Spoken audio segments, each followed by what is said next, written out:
to the third session, where we're speaking about the topic midlife, crisis, or opportunity. In this session, I want to speak to you a little bit about our marriages.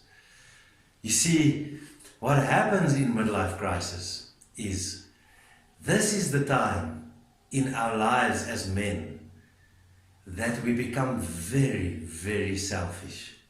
You listen to me, and if you're going through this, be honest with yourself and check if that's where you are. So we become very selfish, and in our selfishness, it's focused on my fulfillment, mine being happy, me being happy, what I want out of life. Am I content? Am I okay? Is life okay for me? And so I go through these motions of focusing on me. And my focus on me is to get me to a place where I feel good. The negative is I start looking at my wife, and instead of focusing on her happiness, I start focusing on everything she does, that she says, the way she walks, the way she eats, the way she speaks, everything that irritates me. Some of those irritations in previous years were small things, I let it pass by. But now suddenly, those irritations become a major thing in my life. And it becomes a mountain. And it becomes a thing that every time I see her, I see a negative thing. And I become so negative about my wife and about how she does things and how it becomes a terrible time. And I start thinking, am I going to be married to this woman for the rest of my life? I don't know if I can handle that. In the same time, many times, men in this time of our life goes through some sexual struggles, erection problems, different issues in our lives, and so it makes us feel less of a man by going through these issues. And as we go through these issues, we reflect it back on our wife, and we start blaming the one that is closest to us. We start blaming for how we feel. And so we blame our wives that they don't make us feel as men, that we blame our wives that they don't stimulate us sexually anymore like previous years. We blame our wives, and we start pointing fingers at our wives for things that they've got nothing to do with. It's actually our own issues in our own lives. And that's what happens through this time of midlife. And as we go through these things, the enemy, the devil, he's looking for a gap, because he comes to destroy. And so he wants to destroy our marriage. So he looks for a gap. And we look at our wives and we see all these things in their life, and we start comparing our wives to other ladies around that we see. And instead of comparing our wives' good points with them, no, we focus on all the negative things that we think is negative. And so every negative thing in my wife, I start comparing with someone else. And as I compare it to someone else, I start seeing that my wife is not as perfect as I thought she was. And my wife is not as fulfilling to me as what I would like it to be.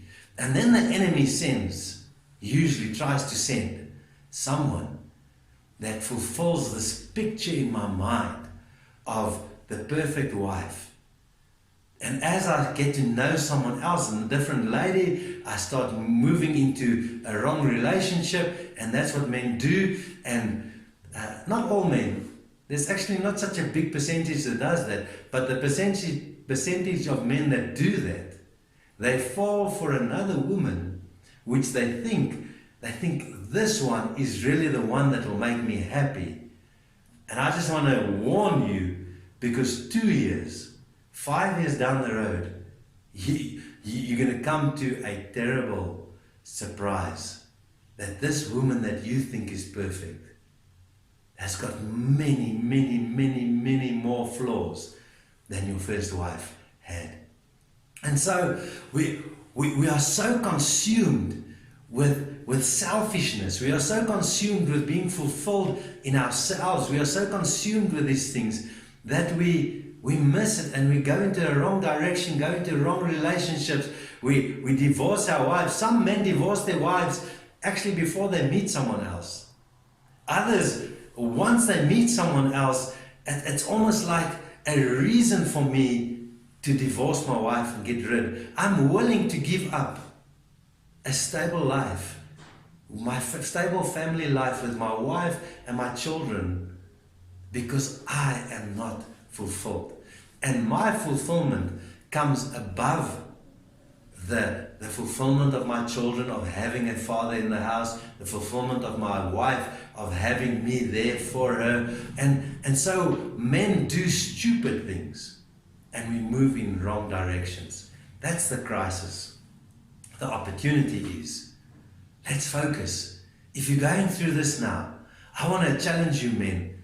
Instead of looking at the negative things and the irritations in your wife, start focusing on the things that are positive. Think back on what was it that drew you to your wife in the beginning. Start focusing on her good points. Start focusing on how you can fulfill her instead of her fulfilling you. Start focusing on how you can move to a place where you can make this marriage, get the spark back into your marriage. You see, your wife is not meant to give the spark into your marriage. That's your responsibility. How can I fulfill my wife? How can I make my wife happy? How can I get my wife to a place where she can say, wow, this husband of mine is so amazing. If you can get your focus away from the negative and you can get your focus to the positive, it'll help you move away. If you look at your children and you can think of the hurt and the pain that they will be going through if you leave your wife and you just reject them all. Just think. Many men say, but I won't reject my children. I will still be there for my children. I will still. Just the way and the reason that you are rejecting your wife is big enough reason for your children to feel completely rejected. And that rejection will cause them to have hurts which will affect their future life, which will affect their marriage that they will go into, which will affect their life when they get to midlife crisis. Maybe that's why you're going through this, because of your dad's issues. But you can stop it. You can be the one that says enough is enough of the devil stealing from us. And you can move into a place where you can focus on your wife, focus on all the amazing things in her life. Focus on how God brought you together so that you can have a fulfilling life and work on getting your life back to fulfillment. How do we do that? Firstly, we need to go to God. We need to confess our selfishness in this time. Remember, I said it and I'm saying it again. There are many reasons for us to feel unfulfilled. Midlife crisis is one of them. But there is a greater reason for us to say, this is not a crisis, this is an opportunity. Because reasons, there are many, but you can never use a reason as an excuse. So I challenge you men, go back, sit with God, bring your wife before God, look at who she is and the gift that she is, that God has given you, and focus on all those wonderful, beautiful things, and allow God to take you, your marriage, your family, your children together with you in your marriage, take you to a higher level, because that's what God wants to do. You can choose to go into the crisis, or you can choose to use this midlife as an opportunity to go into an amazing new relationship with your wife. That's your challenge. Do that And God bless you in that.